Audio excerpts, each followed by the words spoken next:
하나님 말씀 보겠습니다. 사도행전 22장 1절부터 30절인데 1절부터 11절까지만 봉독하겠습니다.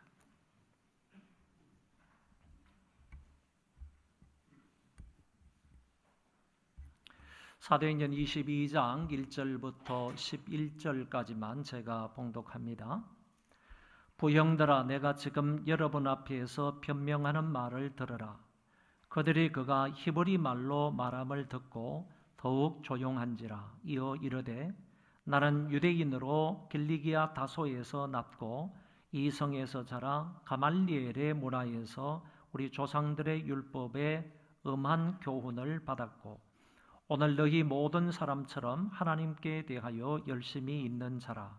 내가 이 돌을 박해하여 사람을 죽이기까지 하고 남녀를 결박하여 옥에 넘겼노니 이에 대제사장과 모든 장로들이 내 증인이라.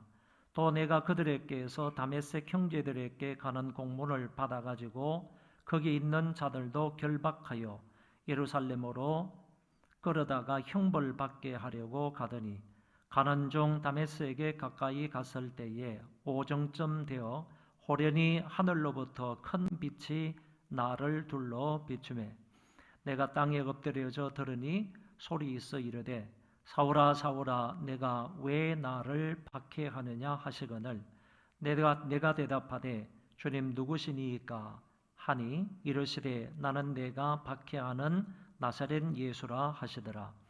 나와 함께 있는 사람들이 빛은 보면서도 나에게 말씀하시는 이에 소리는 듣지 못하더라. 내가 이르되, 주님 무엇을 하리이까? 주께서 이르시되, 일어나 다메섹으로 들어가라. 내가 해야 할 모든 것을 거기서 누가 이르리라 하시거늘 나는 그 빛의 광채로 말미암아 볼 수 없게 되었으므로 나와 함께 있는 사람들의 손에 끌려 다메섹에 가노라. 아멘.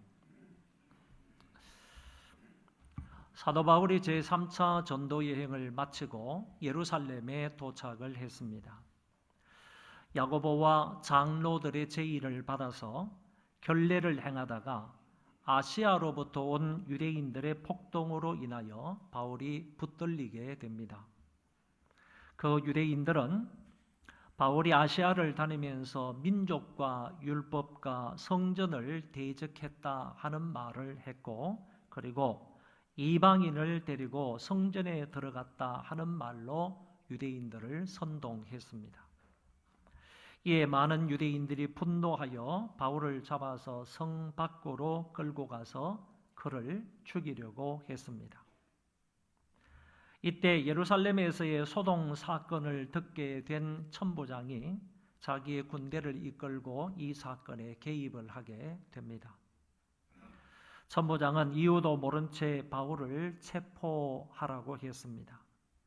쇠사슬로 묶인 바울은 영내로 끌려가면서 고함치는 그 유대인들을 향해 자신을 변호하게 되는 것입니다. 그 변호의 내용이 오늘 우리가 읽은 본문의 말씀입니다. 바울은 유대인들 앞이니까 히브리 말로 변명을 했습니다. 여기에 사용된 변명이라는 단어는 헬라 수사학에서 피고인 측의 연설을 일컫는 말입니다. 이것을 바울은 회중들 앞에서 한 것인데 바울의 6번에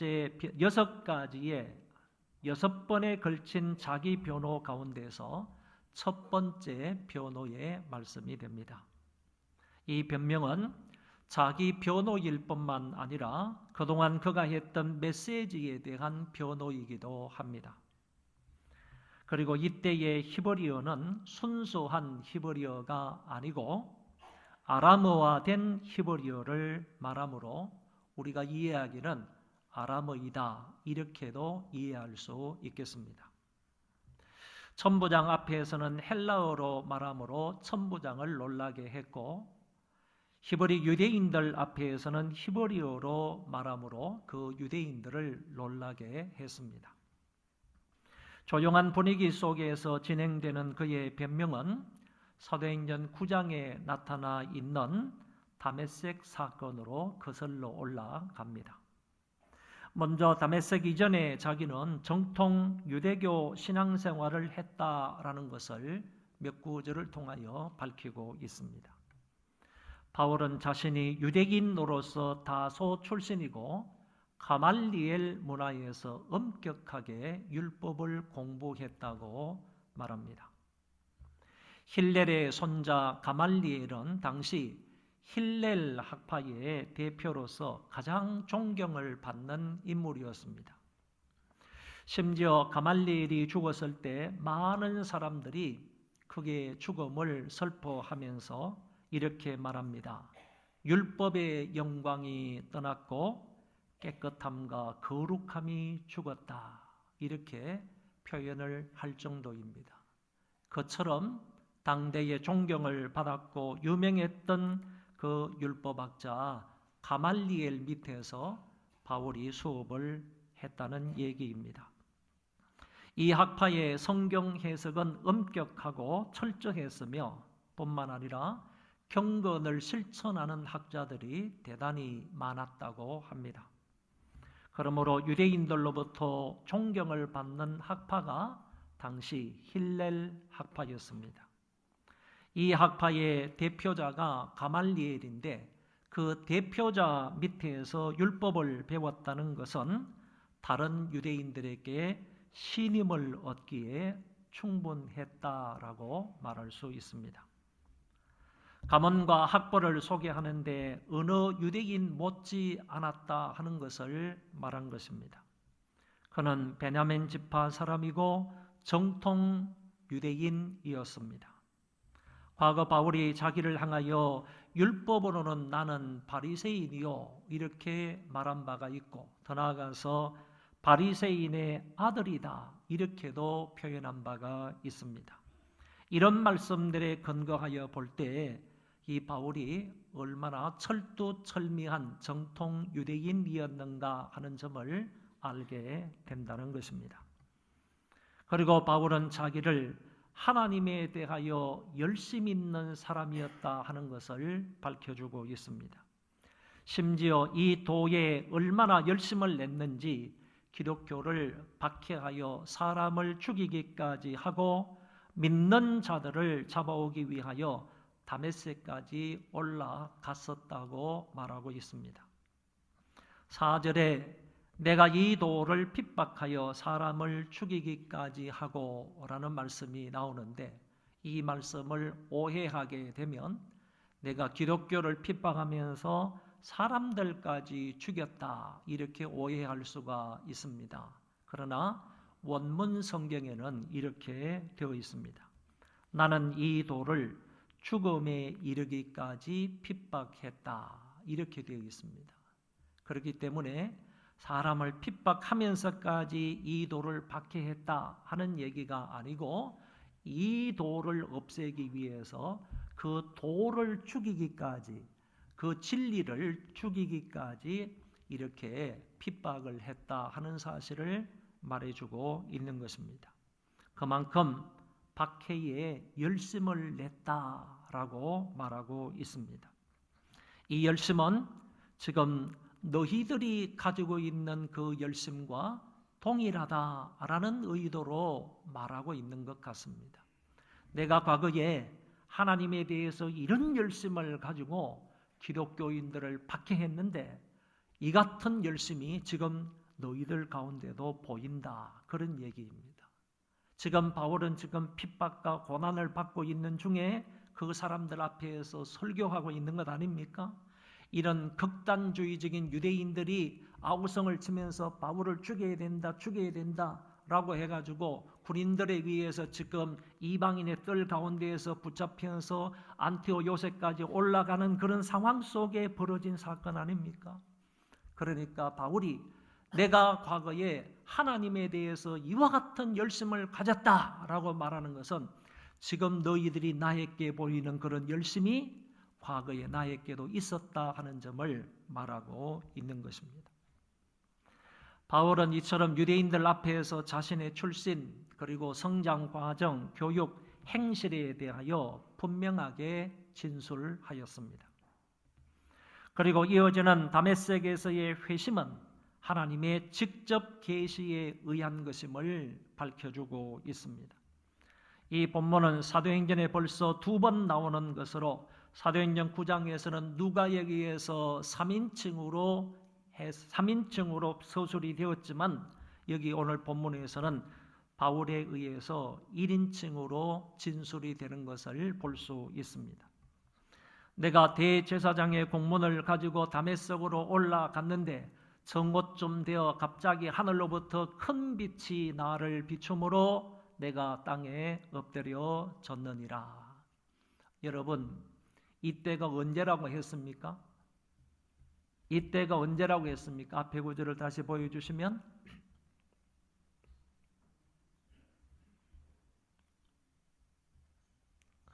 다메섹으로 올라가는데 정오쯤 되어 갑자기 하늘로부터 큰 빛을 내게 비추므로 정오쯤 되었다고 했습니다. 지금은 밝은 해가 떠 있다는 얘기입니다. 밝은 해가 떠 있는 상황 속에서 더 밝고 큰 빛이 하늘로부터 사울에게 비쳤다, 바울에게 비쳤다라는 얘기입니다. 여러분, 밝은 태양보다도 더 밝은 빛, 더 큰 빛, 그런 빛이 저 하늘로부터 바울에게 비쳤다 하는 사실을 말해주고 있는 것입니다. 다른 성경의 말씀에 보면 나는 내가 박해하는 예수라 라고 되어 있지만 본절에서는 나사렛 예수다 라는 말을 추가하고 있습니다. 그래서 이 본문 말씀의 핵심적인 뜻은 바울 자기 자신이 부활하신 나사렛 예수 그리스도를 만났다. 이것이 바로 바울이 표현하고 있는 가장 핵심된 말씀이 되겠습니다. 그리고 본문 9절의 말씀하고 사도행전 9장 7절의 말씀이 약간 혼동스럽게 되어 있는 것을 볼 수 있습니다. 주의 깊게 잘 들어보시면 무슨 말이 혼동스러운지를 알 수 있습니다. 본문 9절의 말씀에는 나와 함께 있는 사람들이 빛은 보면서도 나에게 말씀하시는 이의 소리는 듣지 못하더라 이렇게 되어 있고, 사도행전 9장 7절에서는 같이 가던 사람들은 소리만 듣고 아무도 보지 못하여 말을 못하고 서 있더라 이렇게 되어 있다는 얘기입니다. 그래서 정리를 하면 본문의 여행자들은 빛은 보았으나 예수님의 소리는 듣지 못하였다 이렇게 말할 수 있고, 9장에 가서는 그들은 소리만 듣고 아무도 보지 못하여 말을 못하고 서 있었다 이렇게 표현할 수 있습니다. 그러니까 이 본문하고 사도행전 9장의 그 본문하고는 약간 차이가 있다라는 얘기입니다. 누가는 듣다라는 이 말의 동사를 무엇을 듣기는 들었는데 이해하지 못했다라는 의미로 사용을 했기 때문에 이 말씀만, 이 구절만 잘 이해를 한다 할지라도 이 문제는 쉽게 해결이 될 줄로 압니다. 그래서 밝은 빛은 다 보았습니다. 그렇지만은 주님께서 말씀하시는 소리의 의미는, 그 뜻은 다른 사람은 무슨 소리가 나기는 났지만은 그 의미를 알지를 못했다는 얘기고, 바울만큼 주님께서 말씀하시는 그 소리를, 그 의미를 잘 알 수 있었다, 이해할 수 있었다라고 해석을 할 수가 있습니다. 여러분에게 그림을 하나 보여드리겠습니다. 이 그림이 바로 이제 바울이 회심하는 장면을 그린 그림입니다. 또 다른 그림, 비슷한 그림인데 보면 저 앞쪽에 다메섹 도상이 있는 것을 볼 수 있어요.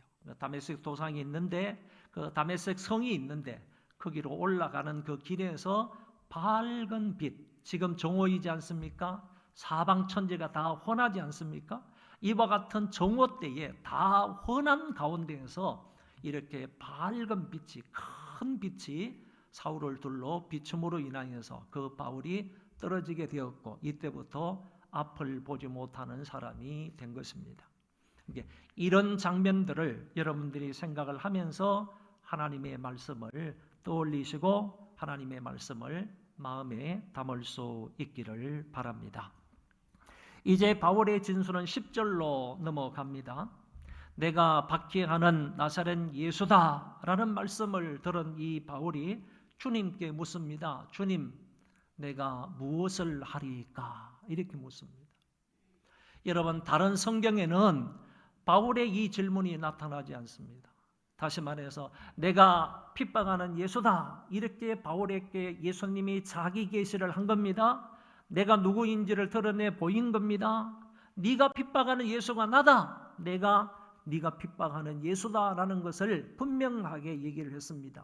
이때의 예수는요, 이미 돌아가시고 부활하시고 하늘나라에 성천하신 분입니다.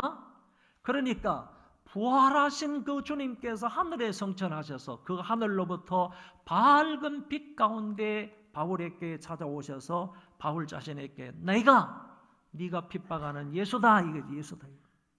그 예수임을 그 바울에게 분명히 표현을 했을 때 바울이 엉뚱하게 질문을 이렇게 하는 거예요. 내가 무엇을 하리까? 이렇게 말하고 있는 거예요. 그럴 때 주님께서 말씀을 하시는 겁니다. 다메섹으로 올라가면 너에게 네가 무슨 일을 해야 할 것인지를 가르쳐줄 사람이 있다. 주님께서도 분명히 바울에게 이 말씀을 하실 수가 있습니다. 내가 너를 택하여서 이방인의 사도로 세웠다. 아니 이방인에게 사도로 보낸다. 얼마든지 그를 부르심과 부르심의 목적에 관해서 설명할 수가 있으셨지만은 주님께서는 다메섹으로 올라가면 네가 무엇을 해야 할 것인지, 네가 해야 할 일에 관하여서 말해줄 누가 있을 거다. 이렇게 말씀을 해 주셨다는 것입니다.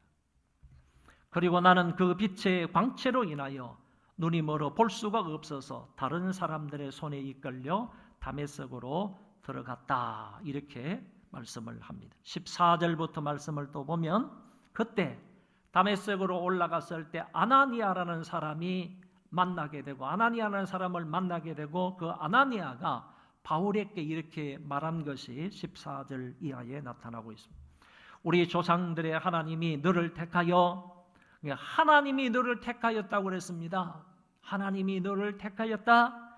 너로 하여금 자기 뜻을 알게 하시며 네가 하나님의 뜻이 무엇인지를 알게 하실 것이다. 그리고 이 의인을 보게 하시고, 의인은 주님이죠. 밝은 빛 가운데 나타나신 예수 그리스도이시죠. 그 의인을 보게 하시고 그 입에서 나오는 음성을 듣게 하셨으니 음성을 분명히 들었습니다. 내가 그를 위하여 모든 사람 앞에서 내가 보고 들은 것의 증인이 되리라. 네가 본 것, 네가 들은 것, 이 모든 것에 그분의 증인이 되기 위하여서 너는 바울이 선택함을 받았다. 하나님의 선택함을 받았다. 이렇게 말씀하고 있습니다.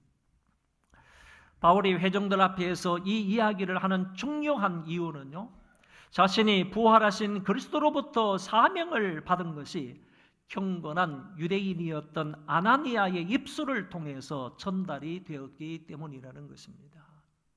그러니까 예수님으로부터 얼마든지 당신의 부르심과 나에게 주신 사명에 대해서 말씀을 들을 수 있지만은 지금 이 당시에는 바울이 누구로부터 하나님의 부르심과 부르심의 목적에 대해서 설명을 듣는가 하면은 경건한 유대인이었던 아나니아를 통해서 듣게 된다는 얘기입니다.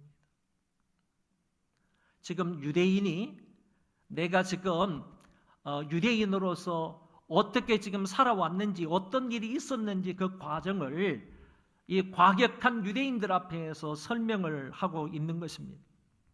하나님이 바울을 선택하셨고 그리스도께서 그를 부르사 사명을 주셨고 이것을 아나니아가 바울에게 전달해 주셨다는 내용을 말씀하고 있습니다. 이어서 바울은 다메섹 이후의 이방 전도도 주님의 직접적인 계시에 의한 것임을 변호하였습니다. 다메섹 사건 이후에 바울이 아라비아 광야로 가서 3년 동안 지나게 됩니다. 잘 보세요. 이때 변화가 된 이 사도 바울이 다메섹 도성에 올라갔어요. 거기에서부터 곧장 예루살렘으로 다시 되돌아가는 게 아니에요. 아라비아 광야에서 3년 동안 지내는 거예요.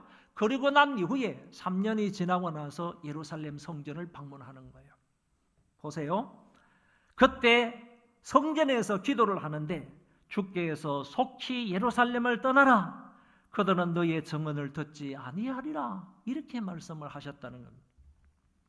그때 예수님이 이 바울이 또 변명을 합니다. 이렇게 얘기를 합니다. 내가 주여 주를 믿는 사람들을 가두고 또 각 회당에서 때리고 또 스데반이 피를 흘릴 때에 내가 곁에 서서 찬성하고 그 죽이는 사람들의 옷을 지킨 줄 그들도 알고 있는데, 유대인들도 알고 있다는 거예요. 알고 있는데 내가 내 증언을 저들이 믿지 않는단 말입니까? 이렇게 바울이 얘기를 하고 있는 것입니다. 주님이 나더러 말씀하시기를 떠나가라. 저들이 너의 말을 듣지 않으리라. 너는 멀리 이방인에게로 가라. 이렇게 말씀하시는 것이 성경에 나타나고 있습니다. 나를 내 민족을 떠나 이방인들에게 복음을 전하라고 보내신 것은 주님이라는 것입니다. 그런데 여기에 해결해야 할 한 가지 문제가 있습니다. 그것은 사도행전 9장에서는 바울이 그리스도인의 형제들의 충고를 받고 예루살렘을 떠났다고 되어 있지만은 오늘 본문에서는 기도하는 가운데 예수님께서 나타나셔서 예루살렘을 떠나서 이방인에게로 가라고 주님이 명령을 하셨다는 데 있습니다. 그러니까 어떤 성경에서는 형제들이 자기에게 찾아와가지고 빨리 예루살렘을 떠나세요.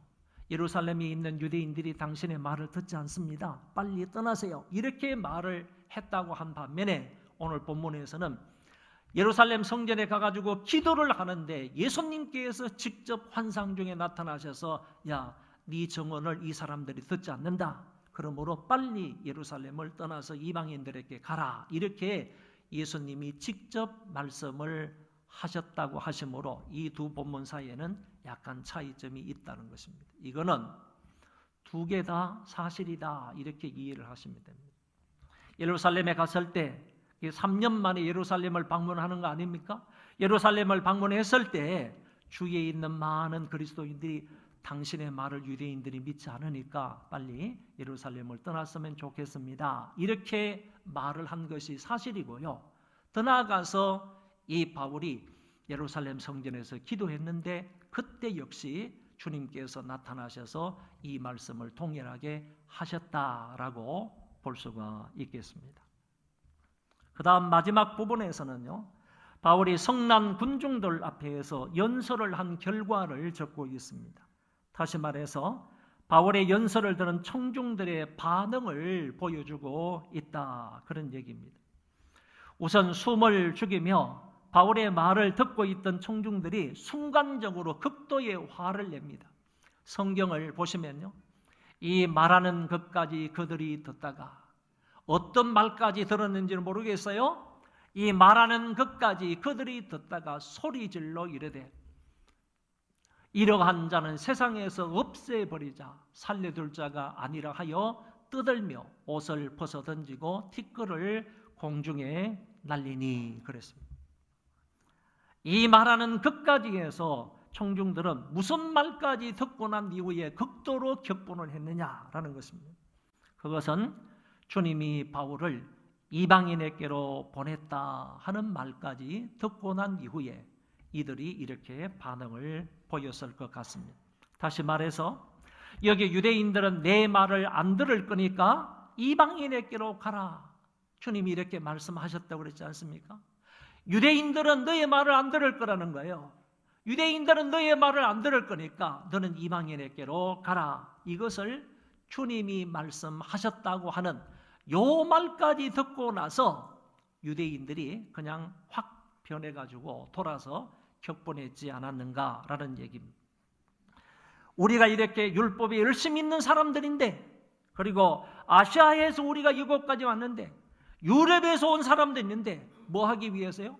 오순절을 지키기 위해서 이렇게 열심을 내서 세계 각지에 흩어져 있던 유대인들이 이곳에 모여서 오순절을 지금 지키고 있으며, 그렇게 먼 거리에서 찾아와서 하나님을 예배하고 하나님 앞에 예물을 드리는데 우리가 하나님의 말씀을 듣지 않는다고 하니까 이 말에 유대인들에게 화가 났던 것입니다. 저런 사람을 살려둘 필요가 없다라는 뜻에서요. 자기 옷을 벗어서 바울에게 던지는, 그리고 티끌을 공중에 날렸다고 했습니다. 이는 바울의 연설에 대한 심각한 저항을 상징적으로 표현하는 행동입니다. 만약에 이 주변에 돌멩이라도 있었으면요, 그 유대인들은 돌멩이를 들고 사도 바울을 향해서 던졌을 것입니다. 돌을 들지 않는 것만 해도요, 바울에게는 천만다행이었다고 생각합니다.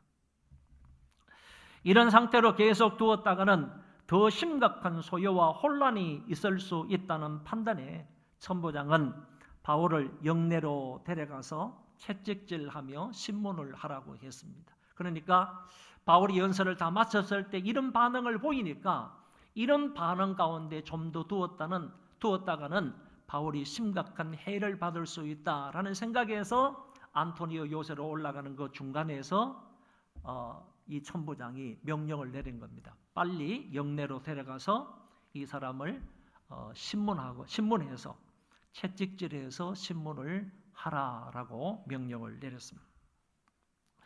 우리가 잘 아는 것처럼 여기에 채찍은 무서운 고문 도구로서 가죽권의 끝부분에 쇠조각이나 뼈조각을 붙여서 만든 것입니다.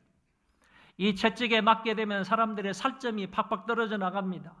어떤 사람은 고문 중에 죽기도 하고, 그리고 폐인이 되는 사람도 없지 않아 있다고 합니다.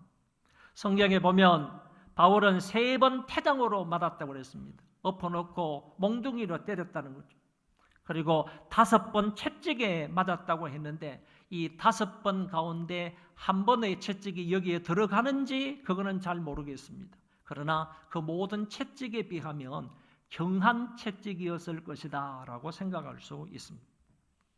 천부장의 명을 받은 사람들이 바울을 고문하기 위하여서 이제 가죽줄로 그를 묶었습니다. 그림 하나 보실까요? 바울이 이런 모습이었을 것이다 라고 생각합니다. 가죽줄로 묶어서 이제 기둥에 묶어두는 것입니다. 등짝을 보이게 되면요, 이제 그 옆에 이제 회초리 가죽줄을 이 채찍질을 가지고 있는 사람이 있지 않습니까? 이것으로 이제 등짝을 후려치면 등짝에 있는 살찜이나 아니면 뱃살까지 감겨서 배 쪽에 있는 살이 그냥 떨어져 나가면서 고통과 괴로움을 당하는 그런 고문이 시작이 되는 것이죠. 천부장이 분명히 얘기했습니다. 채찍질을 하고 신문을 하라 그랬습니다. 이제 바울이 이렇게 묶였던 것 같습니다. 그리고 이제 바울이 고문을 받기 시작했던 것 같습니다. 이때 바울이 옆에 있는 백부장에게 이렇게 말합니다. 너희가 로마 시민을 죄도 정해지지 않았는데 채찍질을 할 수가 있느냐라고 했습니다. 내가 로마 시민인데, 로마 시민이라면 당연히 이렇게 쇠사슬로 묶는 것도 분명한 죄가 드러났을 때 묶는 것이고, 고문을 하는 것도 분명히 죄가 정해지고 난 이후에 하는 것인데, 죄도 정해지지 않았는데 너희들이 나를 이렇게 묶을 수 있느냐? 나를 고문할 수 있느냐? 채찍질할 수 있느냐라고 말하고 있는 것입니다. 유명한 줄리안 법이라는 것이 있는데, 이 줄리안 법에 보면 로마 시민은 이렇게 부당한 그런 해를 받을 수 없다라고 분명히 규정되어 있다고 합니다. 그러니까 로마 시민권을 가지고 있는 사람은 절대로 이렇게 다룰 수가 없다는 겁니다. 이렇게 함부로 묶을 수도 없고, 뿐만 아니라 함부로 채찍을 가하면서 신문을 할 수도 없다는 얘기입니다. 법으로 정해져 있는데 너희가 로마 시민인 나를 이렇게 대할 수 있느냐라고 바울이 말했습니다. 그때 이 백부장이 천부장에게 가가지고, 자기 상관에게 가가지고 저 사람이 로마 시민이라고 합니다 라고 하니까 천부장도 깜짝 놀라서 왔습니다. 바울에게 물었습니다. 네가 정말 로마 시민권을 가지고 있느냐? 그러니까 나는 로마 시민권자이다라고 얘기를 했습니다. 그런데 자기는요, 많은 돈을 주고 로마 시민권을 샀다는 거예요. 천부장은 많은 돈을 주어서 로마 시민권을 샀는데 너도 이 시민권을 가지고 있느냐라고 말하니까 바울은요, 나는 나면서부터 로마 시민권자가 있다 이렇게 말하는 거예요. 나면서부터요. 나면서부터라는 것은 자기 부모가 로마 시민이라는 거예요. 태어날 때부터 자동적으로 로마 시민권을 가지고 있는 사람이다라고 얘기했습니다. 로마 황제 가운데서요, 클라우디오 황제라는 사람이 있는데 이 황제의 부인이요, 메사리나라는 부인이 있습니다. 황후가 메사리나인데 이 메사리나가 자기의 호주머니를 채우기 위해서요, 많은 사람들에게 로마 시민권을 팔았던 겁니다. 옛날에 그 로마 교회에서요, 가톨릭에서 면죄부를 막 팔았던 것처럼요. 이 로마 황제의 부인이었던 메사리나가 자기 호주머니를 채우기 위해서, 욕심을 채우기 위해서 사람들에게 로마 시민권을 팔았어요. 어쩌면 이 메사리나의 로마 시민권을 팔았을 때 그때 이 천부장이 많은 돈을 들여서 이 시민권을 샀을 것이다, 이렇게 보여집니다. 나는 나면서부터 로마 시민이었다. 그러니까 백부장도 놀래고 천부장도 놀라는 겁니다. 왜? 이 일이 발각이 되게 되면 자기들이 법에 저촉을 받기 때문에, 자기들이 법에 의해서 잘못했으니까 자기들이 해를 당할까 두려워하는 그런 모습을 성경은 밝혀주고 있습니다. 마지막 구절입니다. 이튿날 천부장은 유대인들이 무슨 일로 그를 고발하는지 진상을 알고자 하여 그 결박을 풀고 명하여, 결박을 풀어줬습니다. 결박을 풀어 명하여 제사장들과 온 공회를 모으고 바울을 데리고 내려가서 그들 앞에 세웠다. 천부장은 만약 이 사람이 율법을 어긴 것이 있다면 마땅히 공회의 판단을 받아와야 된다.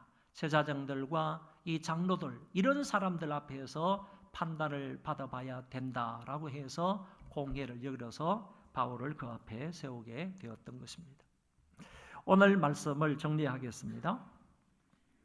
사도 바울이 오순절 전에 예루살렘에 도착하고자 했던 이유는요, 이방 교회들이 모금한 헌금을 전달하는 것이고, 더 나아가서 제2의 오순절을 기대하면요, 아까 우리 찬양대에서 멋진 찬양을 했습니다.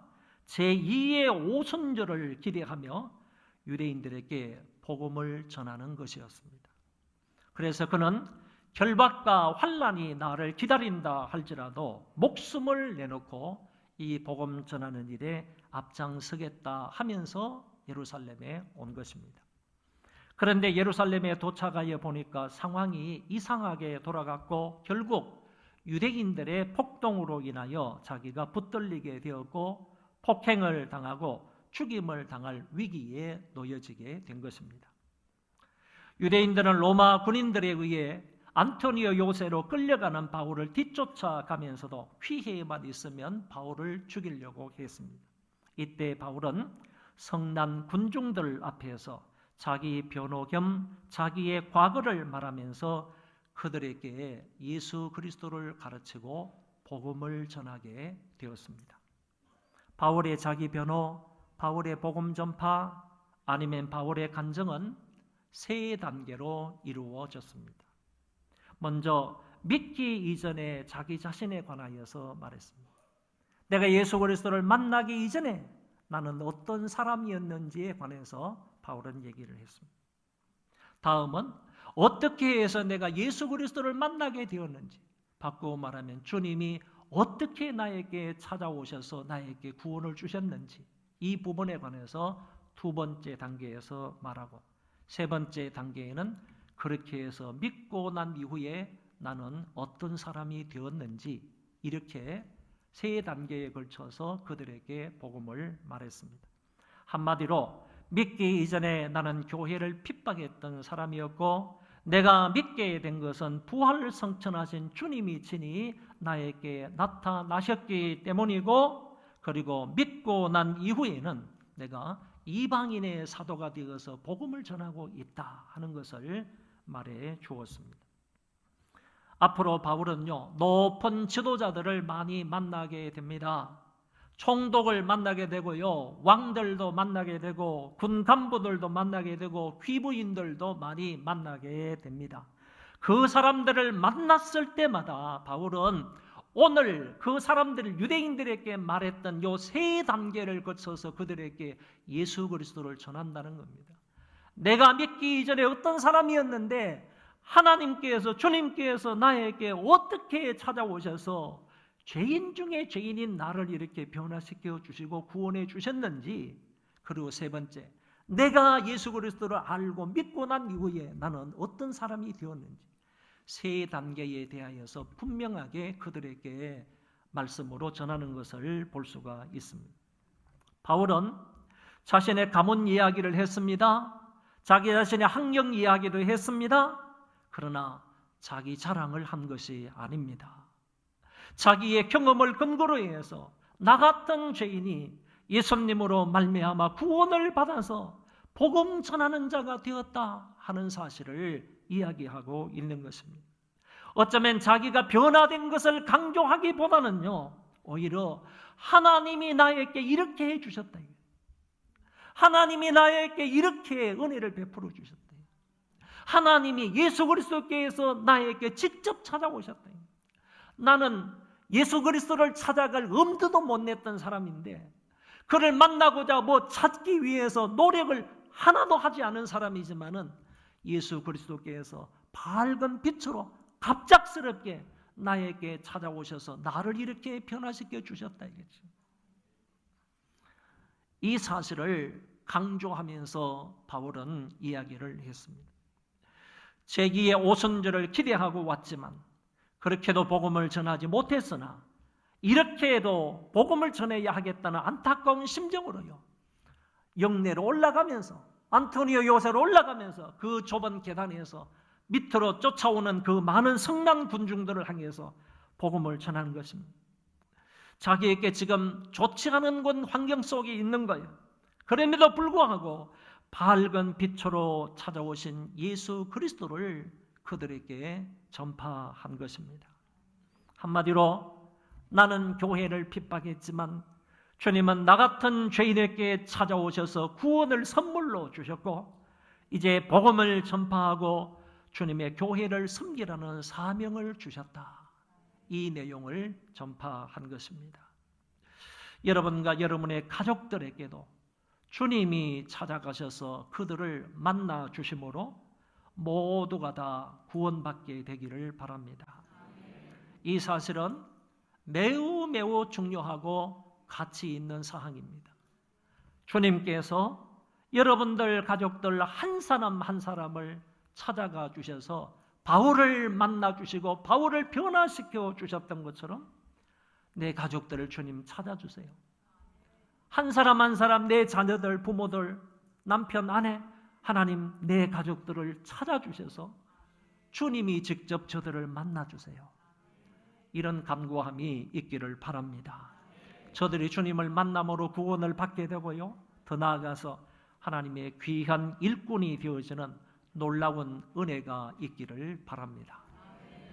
우리 다 일어나셔서 찬송 부르겠습니다.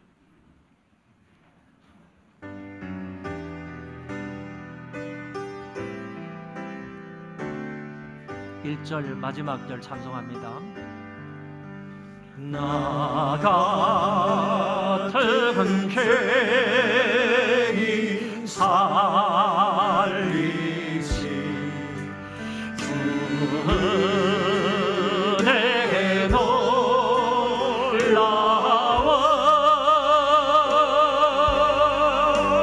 애롭던 생명 찾았고 왕명을 얻네.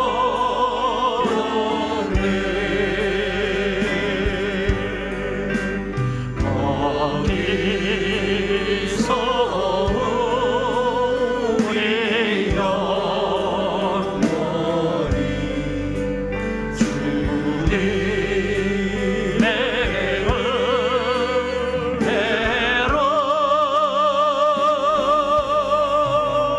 해처럼 맑게 살면서 주 찬양하리.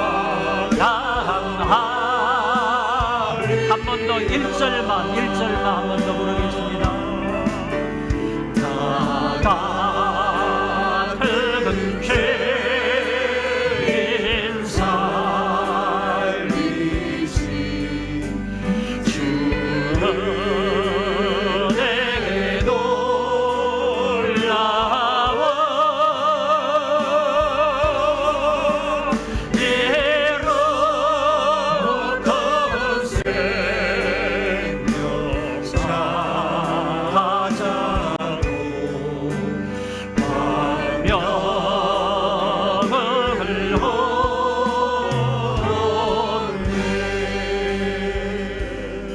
하나님 아버지, 우리의 가족들을 만나 주셔서 저들이 구원받고 변화되게 해 주시옵소서. 한 목소리로 1분만 기도하겠습니다. 하나님.